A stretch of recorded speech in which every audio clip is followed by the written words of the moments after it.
Baik, pada malam hari ini firman Tuhan kita dengan judul Kasih Inti dari Pengampunan Sejati. Dengan eh, dengan perikopnya eh, kasih dan persahabatan, lebih kepada kasih dan persahabatan. Baik, sebelum itu marilah kita menghadap Tuhan dalam doa. Bapa kami dalam kerajaan sorga, pada malam hari ini kami akan belajar pelajaran week of prayer kami pada malam hari ketiga. Kiranya Engkau memberkati dari awal pertengahan hingga boleh berakhir. Engkau memberkati hamba-Mu juga yang akan memimpin pelajaran pada malam hari ini. Dalam nama Tuhan Yesus kami datang dan berdoa. Amin.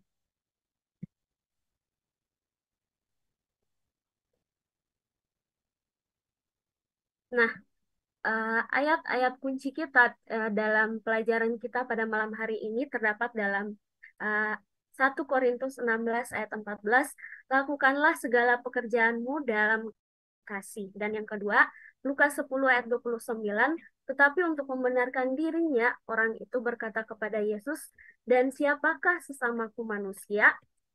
Nah, pelajaran kita hari pertama dan hari kedua mengatakan bahwa kita hidup dalam satu lingkaran pengaruh yang pasti, ya. Contohnya dalam ruang sosial, hubungan interpersonal, kampus, tempat kerja, keluarga, masyarakat, dan juga lain-lainnya. Nah, salah satunya adalah persahabatan. Nah, persahabatan ini adalah sebuah kata yang sederhana dan juga umum. Persahabatan sendiri artinya adalah suatu istilah yang menggambarkan perilaku kerjasama dan juga saling mendukung antara dua atau lebih dari intensitas. Tapi terkadang seringkali orang-orang uh, menyalahartikan sebuah kata persahabatan, ya.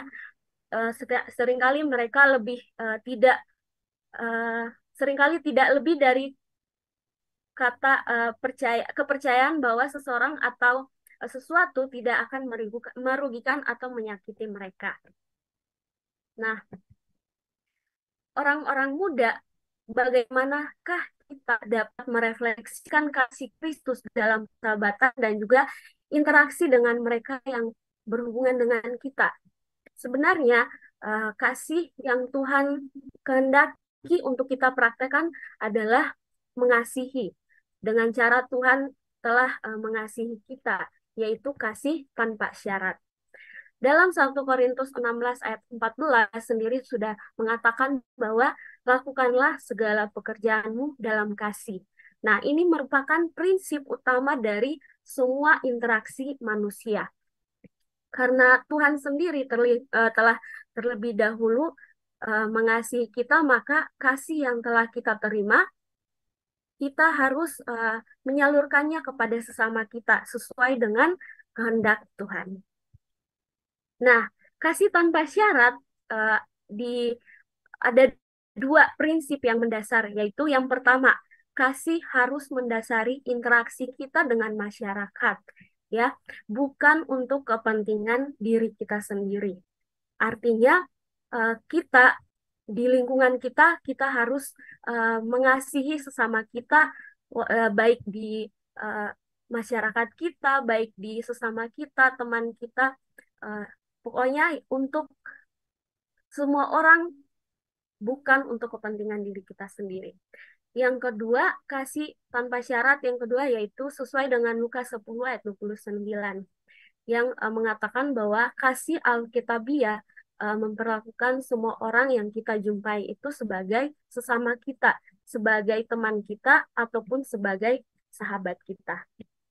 Nah, dari prinsip kedua prinsip kasih tanpa syarat, kita dapat bahwa siapakah sesama kita manusia? Nah, untuk menjawab pertanyaan ini, maka kita akan membuka dalam Lukas 10 ayat 25 sampai 37 dengan perikop orang Samaria yang baik hati.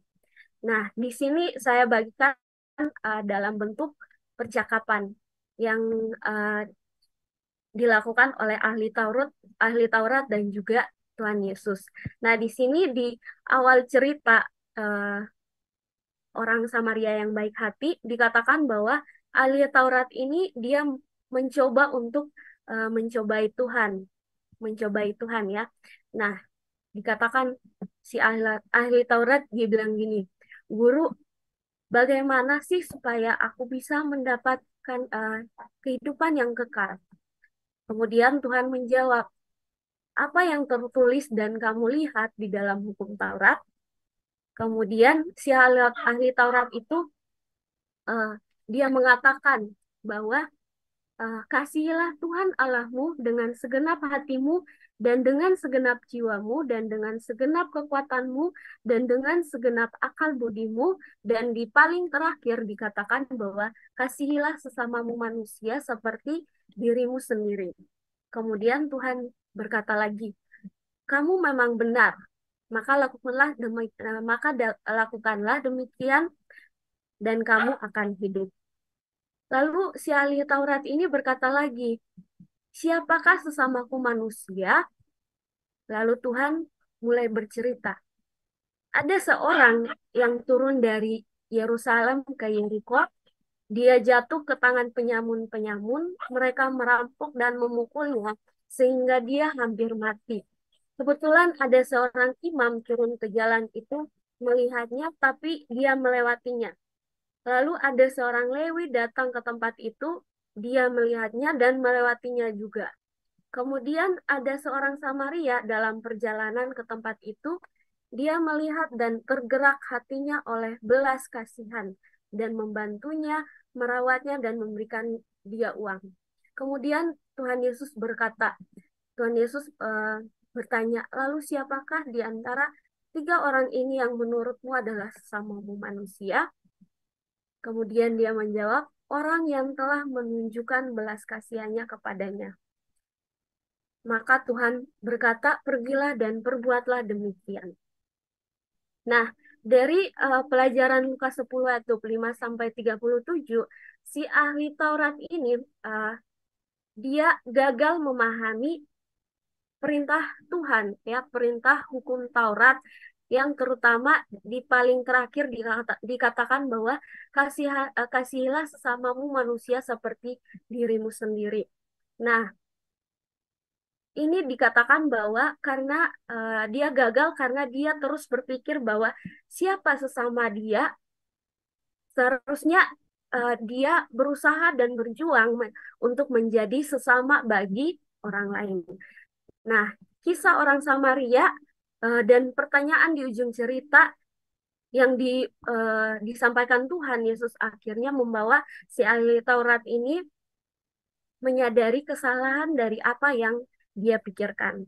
Nah, apa yang terpenting bukanlah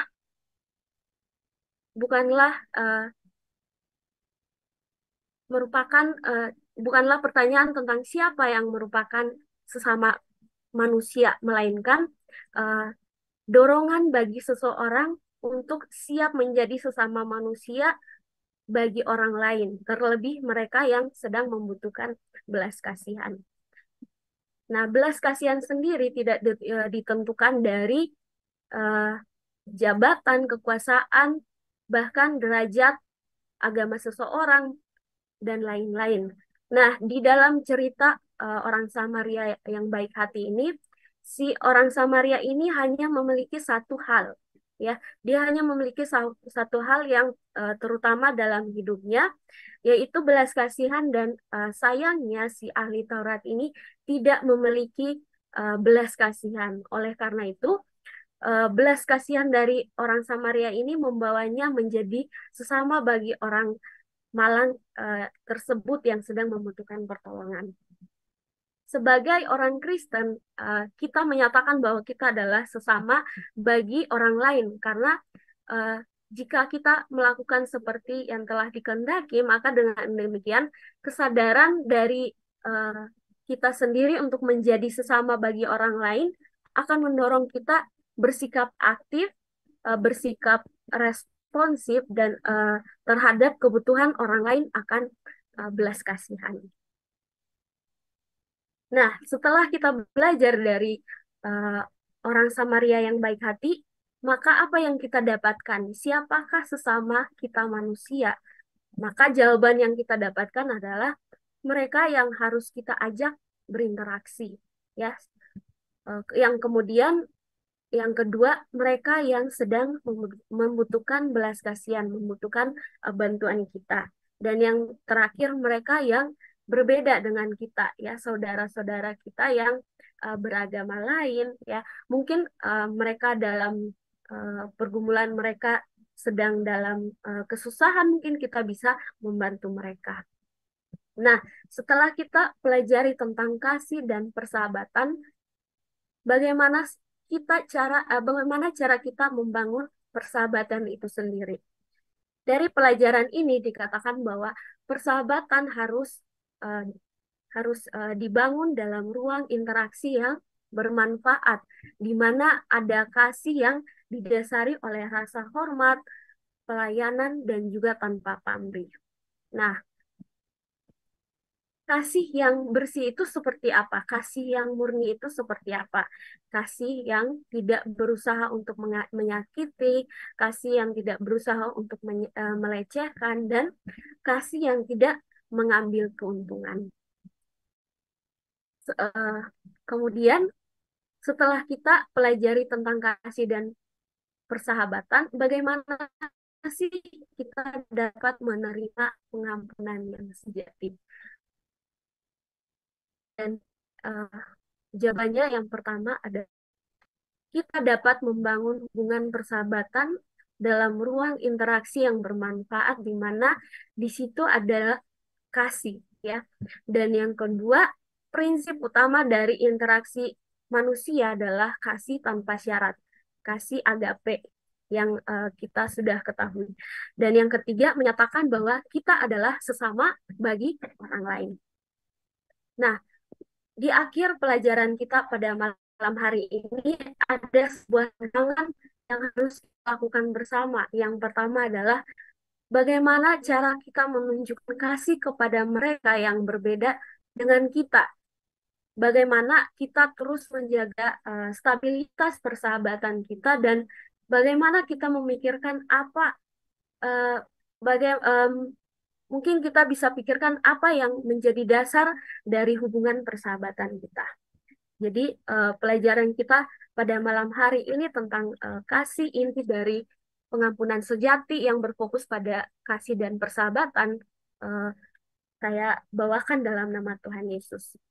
Dan demikianlah pelajaran yang saya boleh bawakan pada malam hari ini. Kiranya kita yang sudah mendengarkan boleh eh, menjadi berkat bagi kita dan kita boleh praktekkan dalam kehidupan kita masing-masing.